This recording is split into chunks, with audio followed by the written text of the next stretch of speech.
10, 9, ignition sequence start. All engines are running. Liftoff. Roger, the clock is operating. We're underway. It's one small step for man, one giant leap for mankind. Using our hoverboard technology, we zoom right into Kerbalcast, episode 23. The future is closer than you think. Now, why don't you make like a tree and get out of here? I am your... No, you know what? I have changed my mind. It's time for Nos to go first. Our CMP, Command Module Pilot, Nostromo. and I am your LMP, Lunar Module Pilot, Biff Aldrin. See, you got got first billing. You should be happy. I should have called Shotgun in the command pod. Shotgun. Coming up in today's program, we'll update you on our progress within the game. Dark Mushroom brings us another installment of Dark Matters. And he's talking about rendezvous, docking, and ascent profiles. Also, we'll have your letters and some Kerbal news in this week's mission briefing. And DK gives us another Modders Minute. Talking about Nav HUD. And another Shay challenge for you. Well, how was your week? Hectic. Hectic? Yeah, I thought the work thing was going to let up, but it looks like it's going on strong. Yeah, so. You're doing 7 days a week now. Yeah, I am. Yikes. So my progress report's short, yeah. But it did happen. Uh-huh. It was funny because I normally, like, the day of the day we record is whenever I go and play. Right. And I almost got told, like, the night before, hey, we need you to come in at 4 in the morning. Ouch. And I would be like, well, that's going to be an interesting podcast. I walk in, so how's your progress? None. Well, but I managed to get a little bit of time in. You know what, though? It's better than the alternative, which would have been, hey, how was your playtime? Yeah. Just sleeping through the whole thing. You just fall asleep in the podcast. Well, it's been I hate to say this because, you just said, I've had a horrible week, and then I'm about to turn around and go, I've had a great week. Oh, yeah. Hey, no, I got no problem with people having a good week. The something that I have been waiting for quite some time finally came out this past week.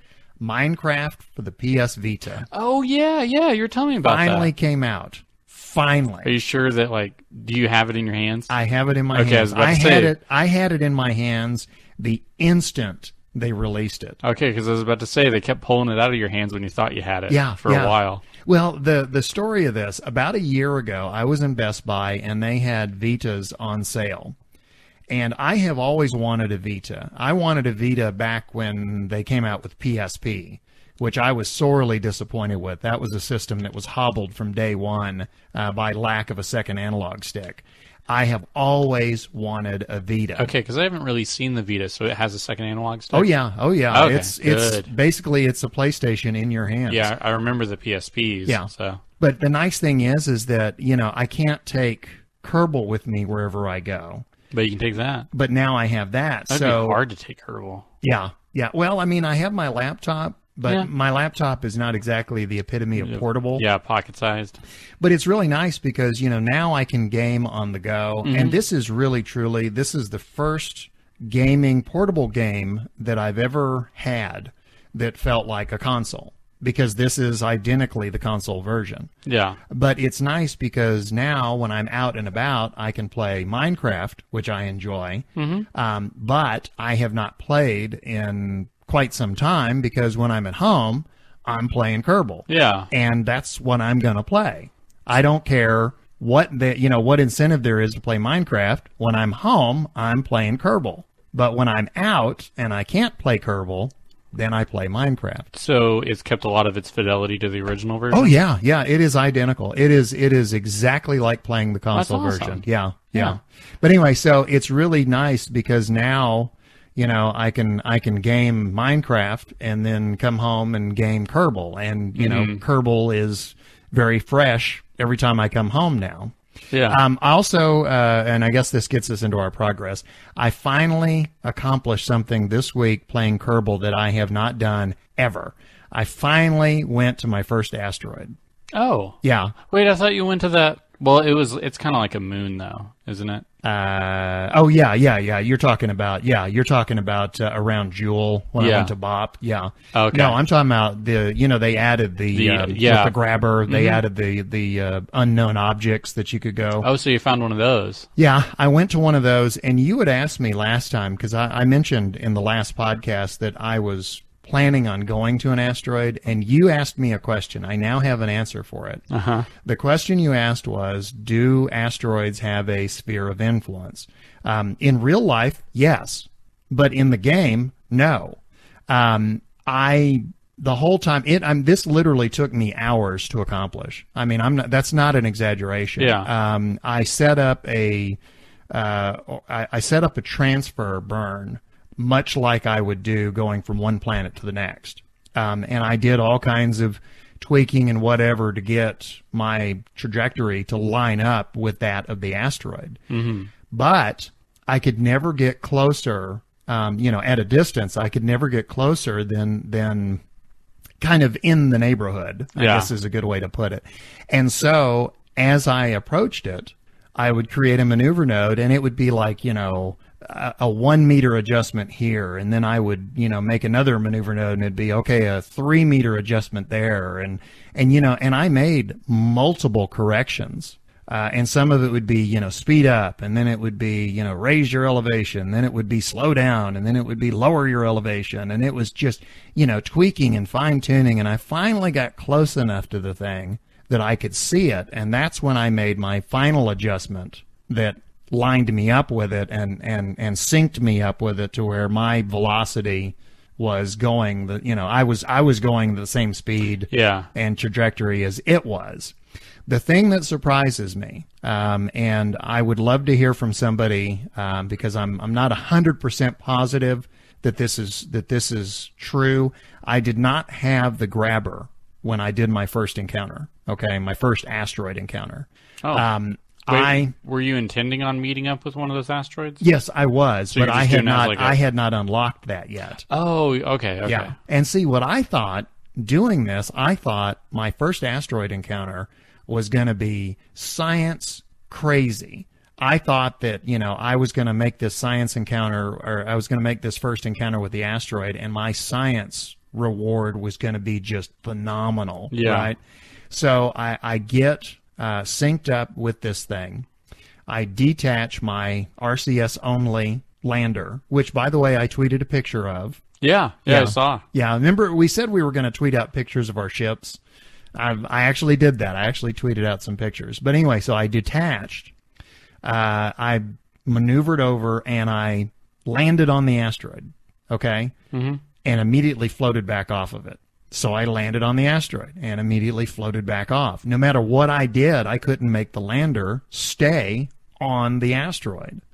Because it didn't have a sphere of influence. Yeah, it just would not. It just kept. Yeah, there's nothing pulling you into it. Right, and that's where obviously I need the grabber. Well, I was holding the RCS key down, and I was basically forcing the lander to stay attached to the asteroid long enough to run my science experiments. And when I ran them, every single one of them came back with the same result: high above the sun. It didn't say anything about asteroid. Okay. So asteroids don't provide any science. I'm wondering if you have to be attached to it with a grabber. And that's the question I'm tossing out. Somebody else who has done an asteroid encounter, if you are attached to the asteroid with a grabber, does it give you asteroid-specific science? Because my experience has been it acts like you're just, like the asteroid isn't even there. Yeah. You're high above the sun, regardless of the fact that you're standing on an asteroid. And I even, I took Jeb on an EVA and actually took a sample from the asteroid, and it didn't treat it any differently than it would anything else. From what I could tell, the science didn't treat the asteroid like an asteroid. I mean, it was just treat it like a basically, biome. it was like, okay, it was a soil sample, but it was like, but it's a soil sample from an asteroid. No, it's a soil sample, Yeah, I guess it would have to be the grabber, because maybe the game is translating it like whenever you're doing that thrust to keep on the surface of it. Right. For all it knew, you were trying to do the thrust to keep on the surface of like a bunch of space debris. Right. Well, So, but maybe the grabber identifies it whenever it's holding it. But the game has been it has identified, like for example, you can get science when you're close to Kerbin, and it'll say, science acquired, in near Kerbin orbit, and then when you go way out, it says, high above Kerbin. Yeah. Kerbin, and so it can identify proximity. And I'm surprised. I would think that even without the grabber, the game would identify that you are next to this asteroid. But that's my question. Does the grabber make a difference? Yeah. Because given how many hours it took me just to get there, and the first thing I did when I got back, by the way, was unlock the grabber. I was about to ask if Yeah. you did. Yeah. It was like, when I got back, that was the first item on my list was, it's like I had all these other things that I could have unlocked. Uh-huh. And, the grabber is all by itself. You have to, when you unlock it, you don't get anything but it. And so, I was looking at it and I was going, I have just enough science to buy it or buy something else that has like a lot in it. And I was like, no, I want that grabber. So I went ahead and got the grabber. But the question is, before I try and do this again, Is it all for nothing? well, I mean, before I spend another 5 hours tweaking and intercepting another one, does it, will it make a difference in terms of science? So, but it was, honestly, it was really cool to, to finally get up on one of those things and to actually see it. And unlike planets and moons, you can actually influence these things.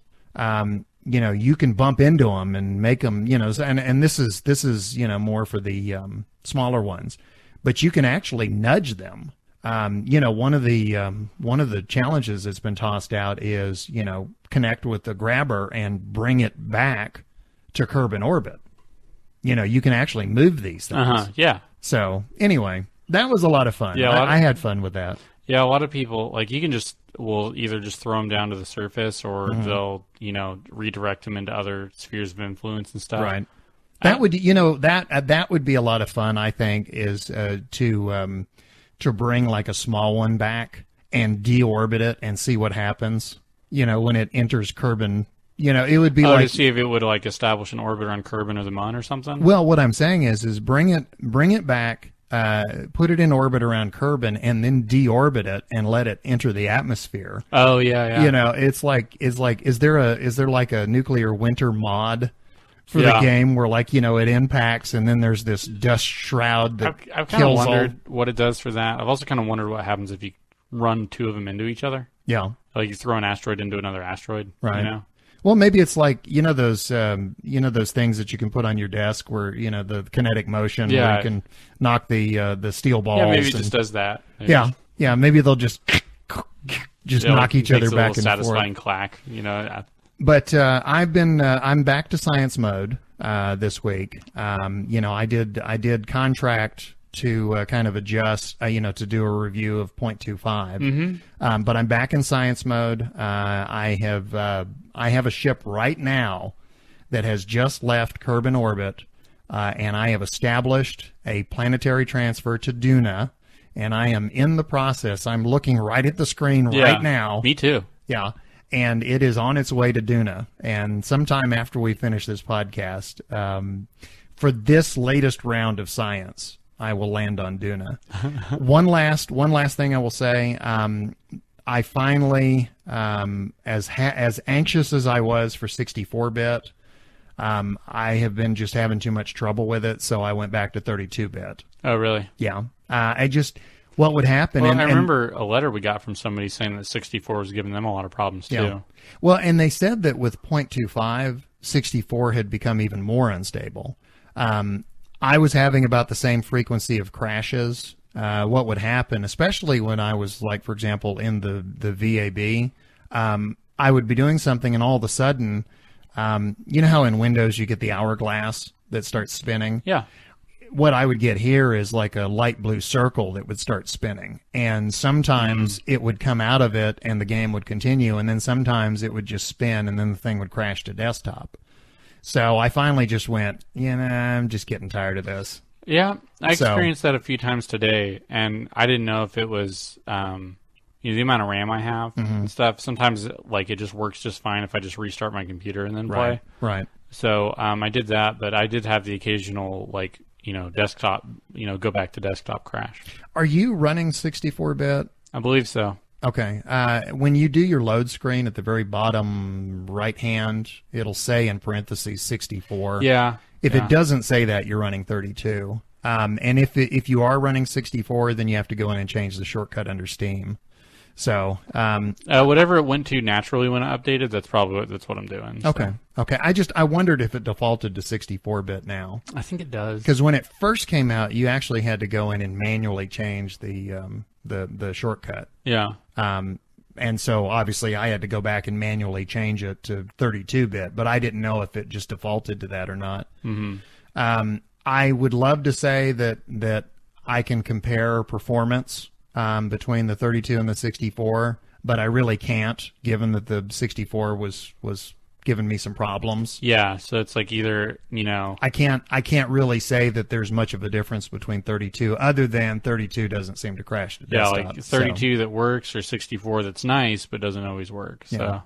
Okay, so I've just kind of all in one long breath. I've just done my entire progress report. So go ahead. What's your progress? Mine was I did a couple more contracts. The notable ones were just a lot of parts testing, and then I did the established orbit. I'm working on the MUN contract right now. Okay. What is that contract? It's 4 parts, and they don't have to be completed together. They can be completed independently, and you get rewards for them independently. One is orbit around the MUN. Another one is landing and transmitting science from above the MUN, in orbit around the MUN, land on the MUN, and from the MUN. Yeah. And you've landed on the MUN before. That's yeah. Okay. It's just I'm doing it now in 0.25, right? And with all the stuff that we've gotten from our listeners about like ISP and stuff like that. I didn't know all that before. Did you do that this past week? I mean, I was right-clicking every engine. Oh yeah, I was looking at all of them. I was like, oh okay. I was like, oh okay, that one. I said, oh, that one has an awesome ISP. Oh wait, that'd be awful for a lander. Yeah. You'd seem like that's an amazing ISP, and then you're like, oh wait, no, that's way too massive to put on a lander. It changes. It really changes how you because there were a couple of engines that were just kind of my go-to engines. And now when you sit there and you look at the ISP on them. They're still go-to engines for certain uses. Yeah. But when I was designing my latest rocket, I was going, this doesn't belong here. This is like a lower stage engine. This other engine over here is much better for an upper stage engine. And it was before it was just kind of by feel, but now I was actually comparing numbers. So yeah, so it's like congratulations, listeners! You got me right-clicking everything now. Yeah, so I was the one thing I don't have is I don't have all of the ships that I saved in my previous campaign. Did they disappear when it updated to? I don't know. 0.25? I started the 0.25 campaign, and I can't access the stuff from my different save. Oh, okay. Yeah, you know that you can go in into the files. You can go in and copy them in. Yeah. You can do that. I'm just kind of taking what I know and just kind of rebuilding it. Yeah.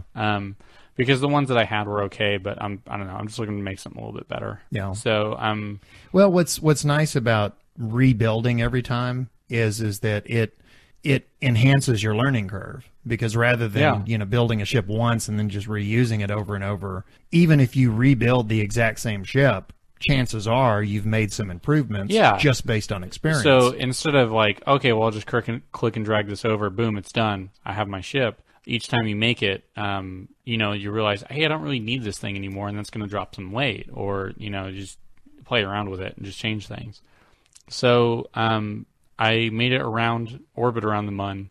It's funny because now half the launches I've done, I launch, tilt, make an orbit around Kerbin, expand. Right. Almost every time whenever I get caught by the MUN, it's directly into it.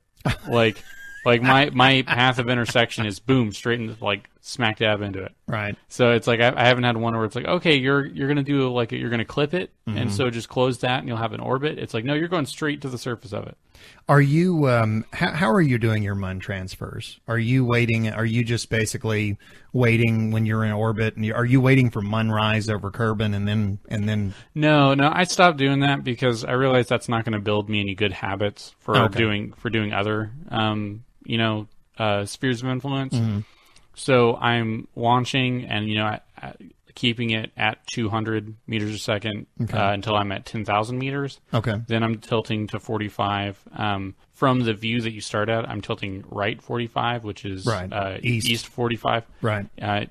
Doing that 45 degrees and holding that till I'm at around 80,000 above the surface. Okay. And then, I'll go straight 90 and establish an orbit. Okay. And when that orbit's like stable and good, I'll... And you coast until you hit 80, and then, is that right? Once you establish 80 as your apoapsis, you kill your engines and just coast to it and then go when you get there? Okay. Yeah, okay. And then I'll do a maneuver node at the bottom of the like apoapsis to periapsis. Gotcha. And I'll use that to build like this oblong orbit to where it's still safe above Kerbin without air braking, and then it intersects with the MUN's orbit, and then I pretty much just time warp until they run into each other. One thing that I learned from when I messed with the career mode, when I was doing my review of 0.25, one thing I learned from career mode, the game apparently considers space 70,000 because they did a one of the contracts was, I think geosynchronous is 74, isn't it? Is it? Okay. I think it was something I don't know. I do 80 because I tried doing 72 or 73 or something, and I ended up like I built that oblong orbit. Right. And then it retracted. Right. And I was like, oh, I'm too close. Yeah. So I do 80 just to be on the safe side. And then, so I make that irregular orbit and I just keep cycling it. And then eventually they sync up and it'll, freeze me because I had a MUN encounter. And then I just adjust whatever I need to there to get that. A lot of times what I'll do, because, once you go up and over your apoapsis, if you have not circularized your orbit by that point, you are in danger, depending on your ship and how you're flying. Yeah. You are in danger of coming back down. And if you get too close to the atmosphere, it's going to pull you back in. So I've actually I've gotten to where I'll set my apoapsis about 75, but I'll actually start my burn around 70, and I won't do like a full power burn until I get up and over. Power burn. But, to give myself kind of that safety cushion, I set my apoapsis a little bit higher than I actually intend it to be. Yeah, I don't know, it feels safer that way because the last thing you want is to have everything set and then you just see your orbit just drop. Like that circle start closing. Like, ugh. And that can, and that can happen in the if you're not really paying attention. When I was setting up a maneuver node to transfer to Duna earlier, I wasn't paying attention to the departure. I was so busy looking at at the intersection, my Duna encounter, that I didn't notice that when I set up the maneuver node, it actually took me within like what was it? It was like 400 meters or something of the surface, or no, I'm sorry, it was like 4 meters of the surface, and I had not noticed that. And so, I started my burn, and I was in map view, watching as the circle was expanding, and I was watching, my encounter and everything, and I was like, okay, good, I got my encounter, and then all of a sudden it stopped, and I was like, wait a minute, what happened to my encounter? So I'd burn some more, and what happened to my encounter? And it kept going away. And so I dumped out a map view, and there's my ship burning through the atmosphere. Oh, yeah. Because I didn't realize that the way I had set it was, it literally just was skimming the surface. So anyway, always pay attention to the departure angle of your maneuver node. It's kind of like whenever I was going to Minmus, and I was like, okay, they synced up. And then I looked and I forgot about that whole Z-axis thing. Yeah. It's like, whenever you go into the other view, like whatever side of the M key that you're on, just look around a bit first, and then go to the next one. It's like, I need to look around on my map to make sure my orbit's matching up with something. So, Yeah, I left off with that, and I'm kind of doing my entry thing, which is I have my lander, and what I do is I do a couple, there's a lot of F5ing and F9ing in my process right now. But as I start to... I do that a lot. As I start to approach it, I find out, like, how many meters above the surface to be at before I will run out of fuel and not be able to do it. So it's like currently I'm at, okay, I think I need to be somewhere around, 50,000 meters above the surface before I start doing any burning, This is a good place to do a shameless plug. Later in the program, DK is going to join us, and he's going to have Modder's Minute. Yeah. Well, you know that he has been working on a series of tutorial videos and putting them on YouTube. Yeah. Okay. He has posted a brand new one. Yeah. And guess what it's about? I know. I'm actually kind of pumped to watch it because one of his videos are like, they're very easy to follow and very instructional. Yeah. And it's 4 minutes long. The amount of content that he packs in there is amazing, and it's entertaining. Yeah, and there's there's at least 2 laugh out loud moments in the latest video. Yeah. See, I haven't watched it yet, but we actually haven't said what it's about yet. It's about going to the MUN. Yeah, MUN transfer. So I'm going to I'm looking forward to watching that one. I've said it before. I say it again. I wish these had been around when I started playing the game. Yeah. These are, seriously, these are some of the best tutorial videos on YouTube. And it's not just because he's on here. Yeah. No, I'm serious. Seriously, folks, take a look at it. Tell me you don't agree. Because, it is, in 4 minutes, you get this very quick, very informative tutorial, and then you can immediately go right from that, fresh, and do it in the game. Yeah, this is a nice thing about it too, since it's so short. You can also find the piece of information you need a lot faster. It's kind of like when you're looking for one part of information from this podcast. Even you're looking through an hour, hour and a half, 2 hours of content trying to find one thing. And that was the problem I had when I started. Was I would have a question and I would go online and I'd find a tutorial on YouTube. And, it'd be an hour and a half long, and I'd be, skip, and I'd be like, I'd never, half the time I never found it. There was a board game that I was, the instructions weren't great on it, so I was learning how to play it. And I found a guy who it was 9 videos, and they were 10 minutes apiece to teach you how to play this board game, because basically he played the entire thing. Right. That's cool. Yeah, so I watched each video one at a time. And so I was able to remember certain parts that were in the certain videos. If he would have done a 90-minute video, if I would have gotten lost, I would have been like, well, too bad. I'm just going to have to look it up somewhere else. Right. But since it's in the small chunks, it's a lot easier to okay, I'm pretty sure it was one of these 2 videos. And I don't know if it's just my attention span is getting bad or something, but there's a certain with especially with YouTube videos, there's a certain point at which I stop retaining information. It's like, I get a couple of key pieces of information, and then anything after that is just noise. Well, it's because you haven't applied any of it yet. Yeah, it's like they're giving you a whole bunch of information and you haven't used it. So if you're watching a tutorial, it's I did that for Fable. I wanted to do this one achievement in Fable or Overlord or one of those 2 games. Overlord's hilarious. Yeah, I was trying to do it, and so I would watch part of the video and then I would move, and then I'd watch part of the video and I'd move. Yeah. And if I would have watched the video all the way through, I would have been like, okay, I remember certain parts of it. But if I would have watched it at work and then went and gone home and tried to play that part, I wouldn't have remembered half the things from it. I wondered if I was the only one who does that, because with tutorials on anything, I learn just enough to get started.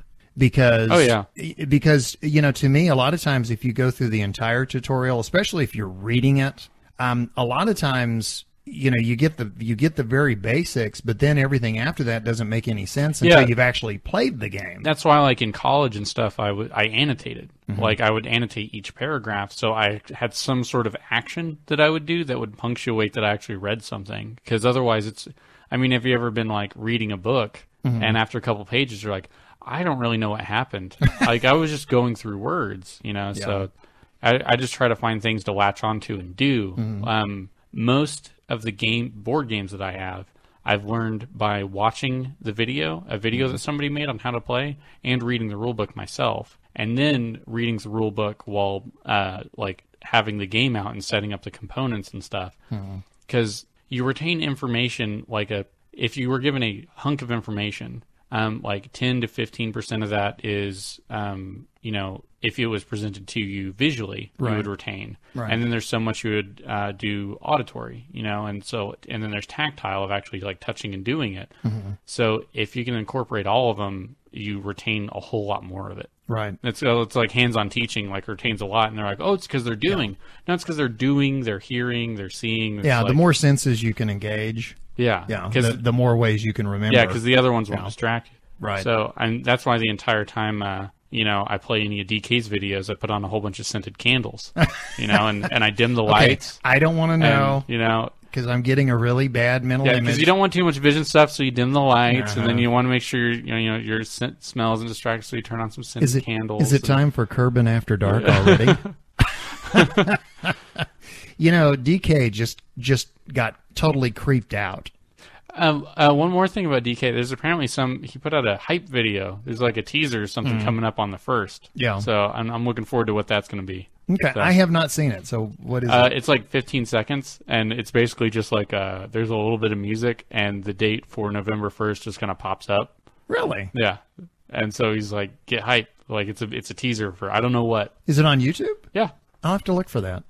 Yeah, he tweeted it a little while back. Oh, okay. Huh, interesting. But yeah, the summary of my progress is that I'm currently back where I've been like the past 3 times under different circumstances each time. Each time, well, that's because you keep restarting. Yeah, each time I've been right above the mun about the land, and it's funny because it's like right when I left, like that's the last thing I did. But each time it's either been under a different mode of the game or it's been for a different reason. So now I'm just doing it under contract mode. So. Okay, cool. And it's been really nice. I've unlocked things so much faster because of I bet. the administration building. Yeah. And being able to take those strategies. It's like, hey, oh man, I'm like 40 off, and the biggest contract I have does like 30, but it provides a lot of funds, so it'll be more like 45 or something. You can get in there and adjust that strategy. Yeah, so it's been really cool. I should mention we talked about DK's new YouTube video just a few minutes ago. When we post this podcast, we will also provide a link to that. Yeah. So definitely check it out. Well, that's our progress report for this week. Did you have anything else before we move on? I think that's the most of it. I mean, Okay. I'm still enjoying 0.25, and I think there's a letter that actually asks us more about 0.25, so we'll get to that then. Okay, very good. Well, let's move on now. It's time now for another edition of Dark Matters. Joining us now, Dark Mushroom. Teaching you to fly surer than Shara and making you more grizzled than Grissom. My name is Dark Mushroom, and you are listening to Dark Matters Episode 8, Deep Space Gotchas.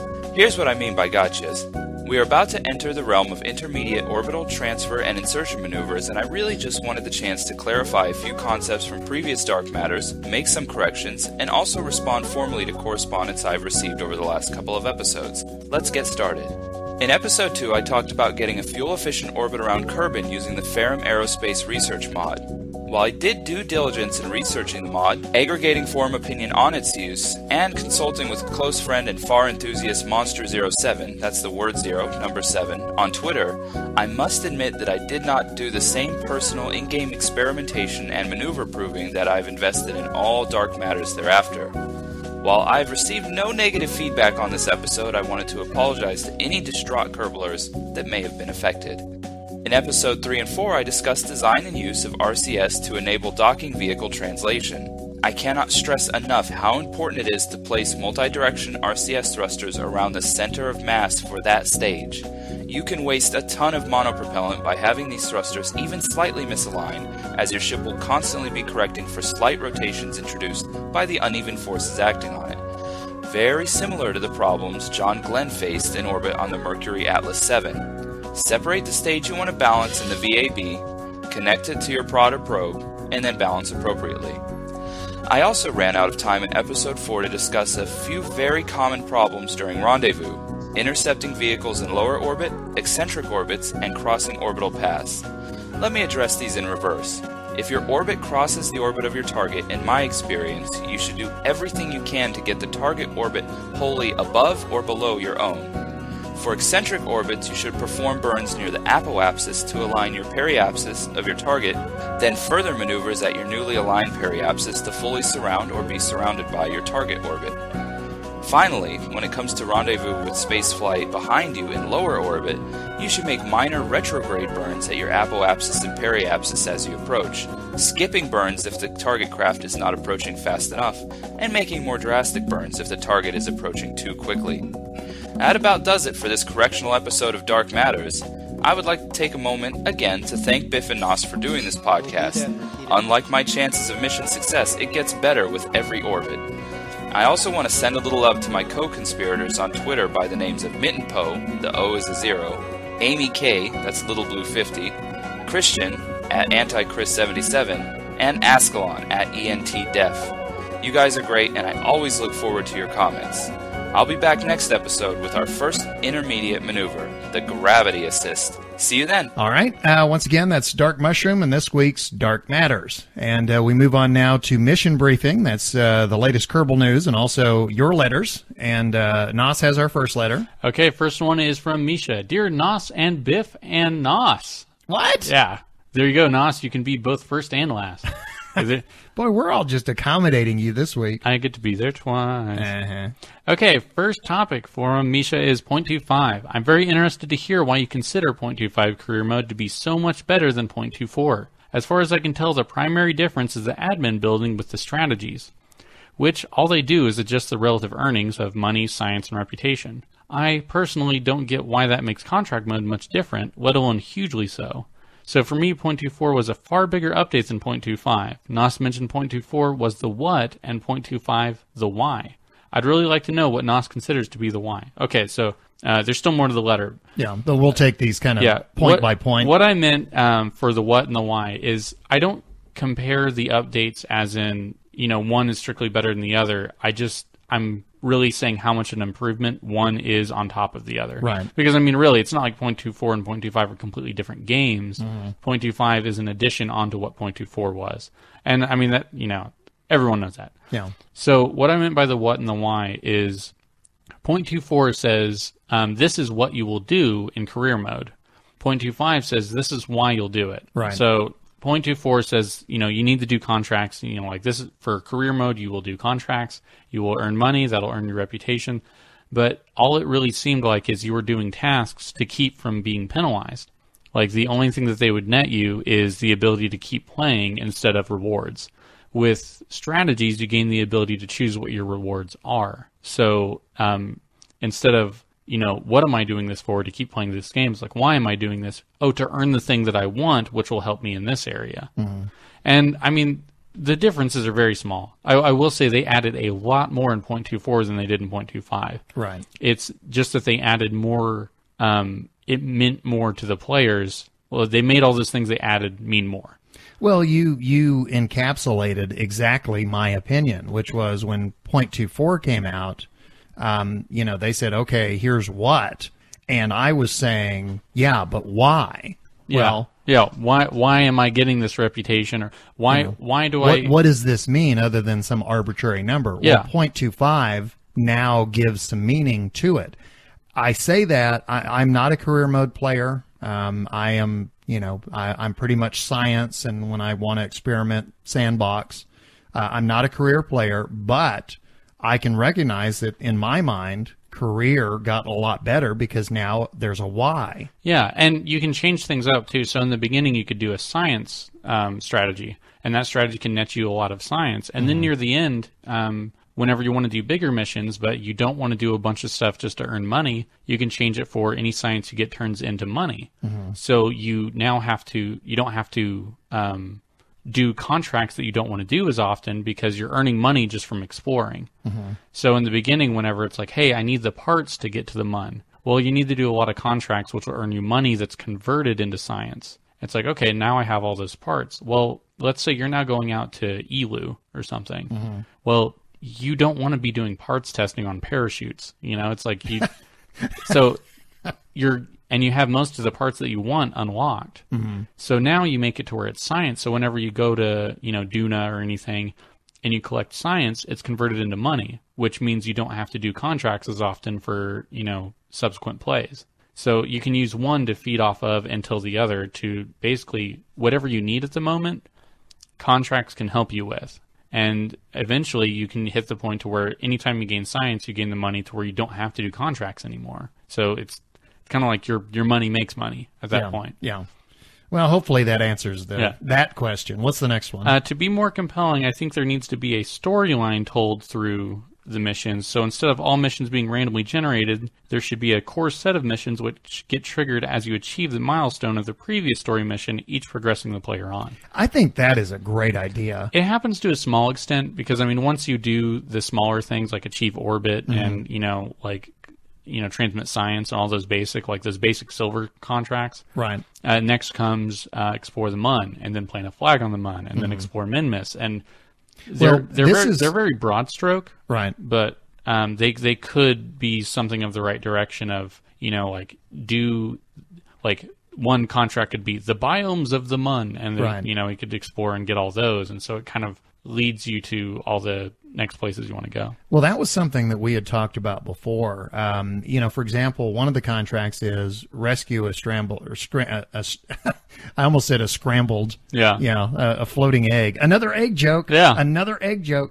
No, one of the missions is rescue a stranded Kerbalnaut. Yeah. And I had said before, who is this guy? Why is he up there?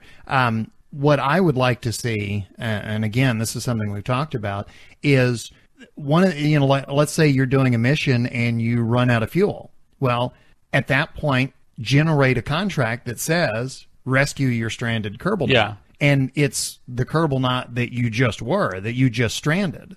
And I imagine from a squad's point of view, that sounds like a good idea, but they're probably cursing me right now. Well, no, there's just the chance that somebody finds out that it's like, okay, well, if I just, if I take a ship full of Kerbalnauts, right, and then have them all go on the Mun and run to random areas, anytime I need quick cash, I can get contracts by picking them up. You can only rescue one. Yeah. After that, their relative worth plummets.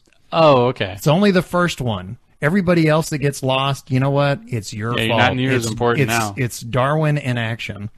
He says, or alternatively, the player starts off with a very rudimentary space center and slowly upgrades it in order to build bigger rockets. Mm-hmm. So it's like you'd start off only being able to build rockets that are under 50 parts, and as you enhance, it's like spending money instead of to rebuild to add expansions to. Yeah. So you'd notice your VA building getting taller and taller, and you can build things that are thousands of parts. Anyway, if your game could run it. Yeah. Anyway, I'm sure we'll see what career will be as Squad fleshes it all out a bit more in 0.26 beta, which sounds very promising. Okay, next up was parts testing. What you just said is going to segue into what I've got, so Go ahead. Okay, you both seem to be a bit unhappy about the parts testing contracts, comparing it to grinding, and I'm not sure why. Have you seen on Twitter that there's a hashtag going? Yeah. No parts testing. I think it's hashtag no parts testing. Or after all, the game doesn't force you to take a contract. Since the contract system is still quite rough, I'd say that this aspect of the game will be refined in the future to perhaps remove the sillier ones, like testing a parachute on the Mun or the SRB while splashdown. That's just kind of where we're at. Is the ones that don't make much sense are the ones that I don't take those. Mm-hmm. I only take the ones that I know I'll do or that I think are feasible on things I'm already doing. So whenever I see those contracts, it's just kind of annoying that they're all there, and the amount of money I would probably expend to do them does not, I don't earn any profit. Right. I'd be like, oh, hey, I broke even. Well, I agree with what Dark Mushroom said last week. I disagreed in that, I thought 0.25 was a much better update to the game. Yeah. But I do agree that anything to me, and this is me speaking, anything that takes away from the core experience of building rockets and flying them and being up in space and exploring and landing and doing all those things, anything that takes away from that, to me, takes away from the game, which is why I'm primarily a science player. So, anyway. Okay, and the last section is waffling, and I've gone on and on already despite promising to be concise. I guess it's just not in me. So while I'm waffling, what happened to As the Kerbin Turns? Yep. I don't know what you're talking about. Yeah. What segment is that? Honey, I'm home. Yeah. Some things come and some things go, and some things may be back again. That's about the best answer I can give. You know? We kind of felt like that had run its course. Yeah. And when we first started doing As the Curb Turns, it was like every week, there were comments and letters, and man, that thing is hilarious. And then it got to the point where it was like we do it and nothing. Yeah, and it was just becoming more of a struggle for us to find anything we really wanted to, do on. So, we may bring it back eventually, but for the moment, the structure we have is we're always playing with the structure of the show. Right. But the structure we have right now. And plus, that poor guy's wife left him, so we figured... And the way that we are... When he gets a girlfriend, we'll bring it back. Yeah, the way that we are... A much younger girlfriend. Things would have started getting real dark and depressing. So it's like let's just leave while it's on a good note. Honey, I'm home. Honey. So another night with the liquor cabinet. So just imagine that like we're Fox and it's Firefly, and we just completely abused it, and now it's gone. Don't get me started on Fox and Firefly. Okay, and also now you want to hear a rant to end all rants? Go ahead. And he said, now that you've got after the credits, you've actually also switched to more space-related content. So I'm, for one, actually mostly staying on for after the credits. Yeah. Which, by the way, we will not have this episode because one of the suggestions we had was if you guys don't have anything to talk about, don't do it. And guess what? We don't. We don't. So we actually went, because for a minute we were like, well, we could talk about, and then I went, you know what? Let's exercise that prerogative. Yeah. We have nothing to say. Yeah. So we're just not going to say the nothing that we have to say. Finally, for anybody who is either in the UK or has access to a proxy there, they can enjoy the good new BBC documentary, Cosmonauts, How Russia Won the Space Race. I would like to see that. Anyway, before I use up all of the electrons in the internet, I'd better go. Looking forward to your next podcast, which luckily will be tomorrow. Yay me. Yay. Keep breathing, Misha. Oh, well, thank you. Well, he mentioned what's coming up next for KSP, and that segues right into the forum post from Harvester, obviously creator of the game. Yeah. And the post was called Beta Than Ever, the Future of KSP. And it's fairly long, but I went ahead and kind of cherry-picked a couple of things. He says, quote, after the next release, Kerbal Space Program will reach an internal milestone we call Scope Complete. It means KSP now has all the features we considered vital to be in the game that we designed so many years ago. It doesn't mean the game has everything we want it to have. It means everything we considered necessary for it to be Kerbal Space Program exists, even if only a minimal form. That means that the development focus shifts towards completing those unfinished features, balancing and adding some smaller stuff. No more groundwork, no more laying down infrastructure, i.e. a new phase of development we're calling beta. To make it clear to everyone, we've decided not to call the next release version 0.26, which is kind of what we've been calling it. Yeah. Instead, once the update is out, we'll be officially in beta. So we're calling the next release version 090. Once in beta, there are two things we really want to add to the game. Overhauled aerodynamics to make it more realistic, reliable, predictable, and hopefully a lot less arcane. And deep space refueling. This is what we originally set out to achieve with the old resource mining plan and saw ourselves running into a very tedious dead end. We are now planning a new, more elegant system, which hopefully will add a new fun element of gameplay. That is just a short excerpt of the forum post from Harvester. Obviously, it's on the KSP website. Beta Than Ever. I strongly recommend you read it because there's lots of good stuff in there. Okay, the next comes from FIT Orion, and I just want to tell you a story about a feature that almost was, which is actually funny. We just talked about it. Yeah. Many updates ago, there was a much-anticipated feature almost ready to come out in its initial phase. With teaser images were released, and then poof, it was gone. The feature was to be a robust resource gathering, scanning, and construction feature, kind of like the Kethane mod that you'd be able to scan for resources and use special parts to mine and refine it. That's what Harvester was just talking about. Yeah. Yeah, okay. Yeah. But there was going to be more Wow. to it than just that. Several resources would be available to mine and be refined into different things, not just fuel. I guess I should point out at this point that we don't arrange these letters in any order. Yeah, we just kind of randomly. Yeah, we just kind of throw them together. So sometimes they get answered before they're asked. So, It would allow the construction of off-world colony-type buildings. Imagine going to the Mun or Duna and not having to go all the way back to Kerbin, whenever you got science or anything like that.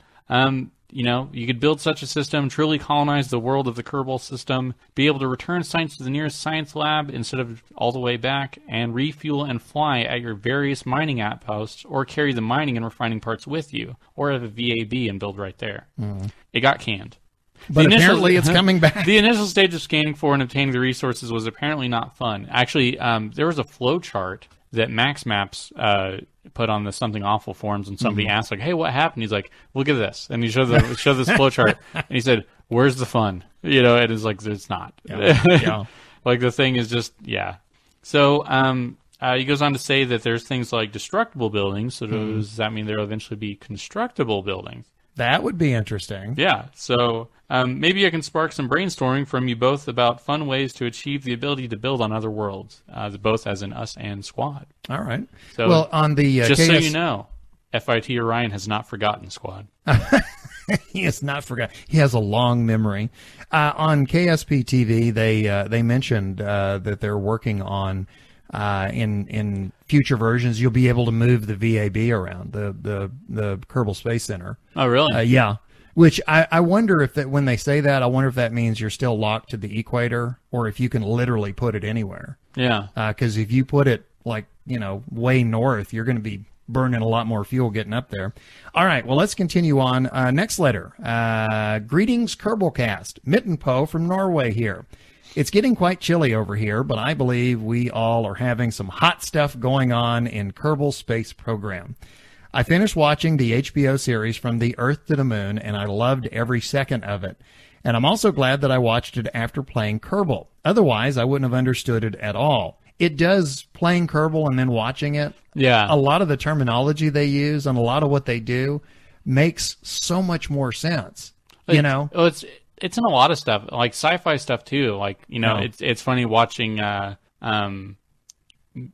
Planet. Oh, yeah. Yeah, it was like one time they're like, RCS on, and I was like, I know what that is. I know what that means. Yeah, well, and also you do things like you watch Star Wars, and you watch, fighters dogfighting and doing all these aerobatic maneuvering, and you're going, no, that's not right. Yeah. So anyway, back to From the Earth to the Moon, Mittenpo says the best episode has to be the 5th and the last. Remember I said the 5th is building the limb. Yeah. So I got goosebumps when I heard, look what we just found. Remember Apollo 15? Mm-hmm. Yeah. I've been working on most of the Shea challenges, but the one from the last podcast, Build a Destructible Rover, has been quite a challenge. I need more time to figure out the most effective way to destroy the buildings. Biff asked in a recent episode if there was a way to land the limb on a flat surface without having to struggle. I might have a solution, or should I say, this is how I do it. Method number 1. Before decoupling and ascending to the surface, I deploy a tiny probe with just enough fuel to find and land on a safe landing site. This way, I can use it as a target and land my limb by just watching the nav ball. That's a good idea. I'd never even thought of that. Yeah. That's pretty cool. Method number 2, aim to land in the middle of a crater. Yep, it's harder than it sounds. Method number 3, attach 4 Illuminator MK1s to the bottom of the lander. This way you can see if the lander is heading for a nice flat surface. If not, one of the lamps will get slightly oval eccentric compared to the other. Nos had some hard times with the struts where the end piece disappears under or behind the attached object. The easiest way of getting around this is not to delete the whole thing, but instead move the whole craft slightly towards you and zoom in on the attached object. When you get close enough, you'll see that your view will actually go inside the object. Yeah. AKA the wall hack. This way you can simply find the missing end piece and voila. That's it for now. Thanks a lot for the great show. And probably one of the most unique sign-offs. What would Kerbal do? We're going to burn in hell for that one. Yeah. Well, do you have the next one? Yeah, this one's from Anthony B. Okay. Anthony B. what? B about to have a letter read. Very good. There we go. Okay, so first off is sci-fi movies. I now realize that I came across a little harsh in regards to science fiction. He was saying that, Prometheus and irritated him to no end. Please know that this is without a doubt my favorite genre, but I find that space movies are often lacking in the writing area. The things that annoyed me about Prometheus and Europa Report were the irrational characters. They're all supposed to be well qualified in their respective fields, but make decisions that break the immersion of the screenplay. That's what you said about Red Planet. Remember? You said that was one of the things that you had a problem with, was these were supposed to be professionals, and a lot of them were acting like idiots. Yeah. And one of them was Val Kilmer. Yeah. It was just like, I don't know, space janitors. Space janitors. Gravity annoyed me for different reasons. Which was also canceled by Fox after they ran them all out of order. Oh, yeah. Space janitors. Number one, it seemed like... A little-known Joss Whedon show. Gravity annoyed me for different reasons. Number one, it seemed like there was one act and that it was repeated 3 times. And number two, space melancholy was a tad heavy-handed. I'd like to draw your attention to James Cameron's Aliens. For me, this is the science fiction benchmark that movies should try to exceed. Boy, talk about setting the bar high. Yeah. It has the right elements of character development and diversity, a strong main plot with just enough exposition, great action sequences and visuals that stand up 28 years later. And if you have not seen it, I strongly recommend the director's cut. Even when the characters are behaving irrationally, it's due to the obvious stress of the situation.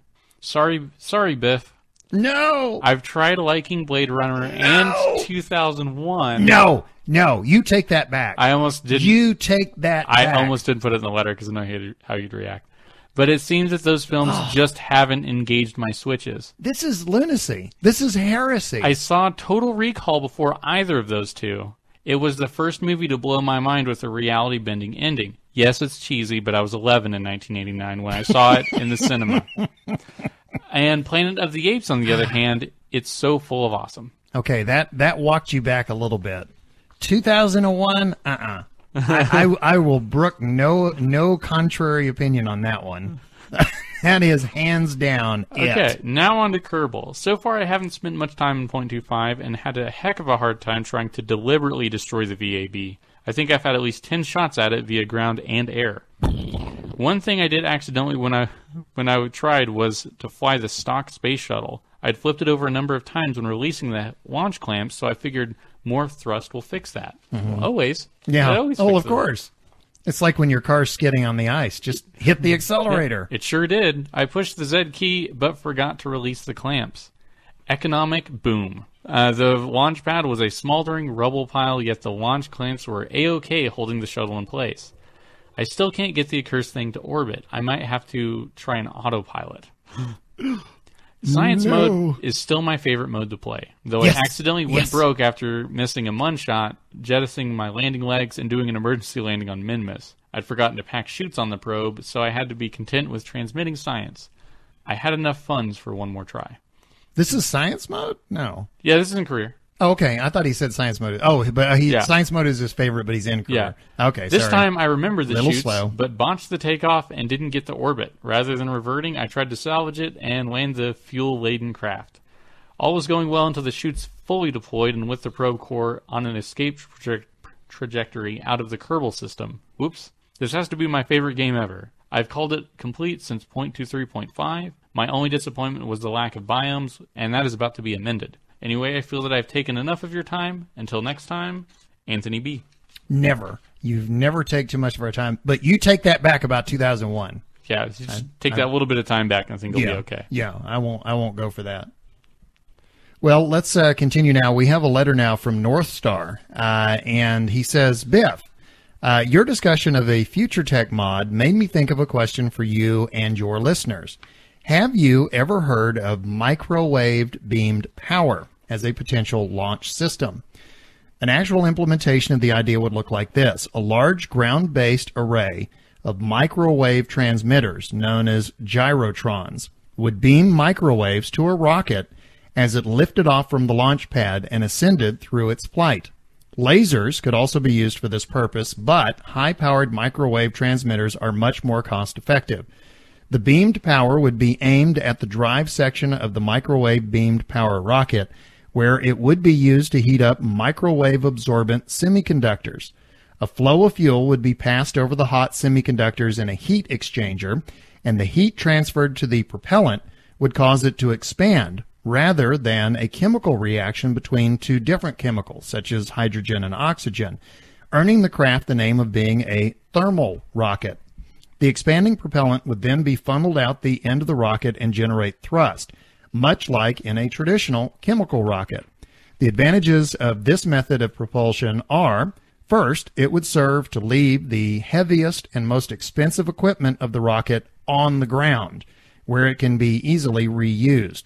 Second, the specific impulse of a microwave thermal rocket would be much greater. And third, the propulsion system's thrust-weight ratio could nearly be twice as high. And the nicest thing about this technology, and the reason that I even bother mentioning it, is because there is nothing that is actually futuristic about it. You heard me right, there is nothing in this technology that hasn't already been developed, tested, or often applied for some other use as of the current day. NASA could deploy it in 8 to 10 years if they gave it the necessary manpower, funding, and effort. So microwave beam power. Very interesting. Thank you. Once again, that letter from North Star, and he says, regards. And regarding that, we're going to move right on now into Modder's Minute, brought to us this week by DK. This week we've got a mod that seems simple, but is actually a huge help. All that NavHUD does is blow up the information on your nav ball and project it into three-dimensional space, so you can actually physically see where your vector indicators are. On the surface, what this adds is a higher resolution nav ball so you can get more precise with your maneuvers. Perhaps even a little too precise for some maneuvers if you're as meticulous as I am. But where the mod shines is in maneuvers that require a high degree of precision, particularly in landing spaceplanes and docking. With spaceplanes, you are able to see your velocity vector displayed right on the terrain, so you can see exactly where you're heading. This makes lining up for a landing a breeze. Also, I should note that it's really helpful for landing different parts of a base onto a different body. You can land them really precisely with this mod. For docking, the mod also comes with a target alignment indicator, and it makes it so much easier to point yourself in the exact orientation you want, and then fine-tune your approach with a higher degree of exactitude than you ever dreamed was possible. For experienced players who are looking to get just a little bit more precision from their maneuvers, this mod is definitely worth checking out. All right, thank you again, DK, in this week's Modder's Minute. Don't forget, he has a new tutorial video up on YouTube, and we'll post a link when we post this podcast. Let's move on now to the Shea Challenge. Okay, for the Shea Challenge, the scavenger hunt list has increased again. Here is my new list for my challenge. You're going to go searching. A secret orbiting a moon, rover camera on Duna, Kerbin Mountain secret, Lost Temple, the 2 other space centers, an Arctic secret, and a tribute to a small step. It is amazing to me that he knows about this. Yeah, stuff. all these things. Yeah, if you find these things, please send us a screenshot. I would like to see this stuff. And don't forget the snacks. And from don't Shea. forget the snacks. Well, that wraps it up for Kerbalcast, episode 23. The future is closer than you think. Okay, we want to give a thanks to our listeners, and that includes our regular contributors, Shea Byram, DK, and Dark Mushroom. And, of course, a big thank you to Squad for all your hard work, and the moderators for the subreddits, Kerbal Space Program and Kerbal Academy. All the music you've heard is by Professor Soap. You can find him at facebook.com/Professor Soap. And you can contact us. It's kerbalpodcast@gmail.com. We would love to hear from you. Obviously, we will read your letter if you write to us. On Twitter, at Kerbalcast. Don't forget you can subscribe to us on iTunes, or you can download episodes directly from kerbalpodcast.libsyn.com. And that does it for today's edition of our program. I am your LMP, Lunar Module. You know what? I'm going to make you first again. Our CMP, Command Module Pilot, Nostromo. And I am bringing up the rear, LMP, Lunar Module Pilot, Biff Aldrin. Until next time, happy Kerbaling.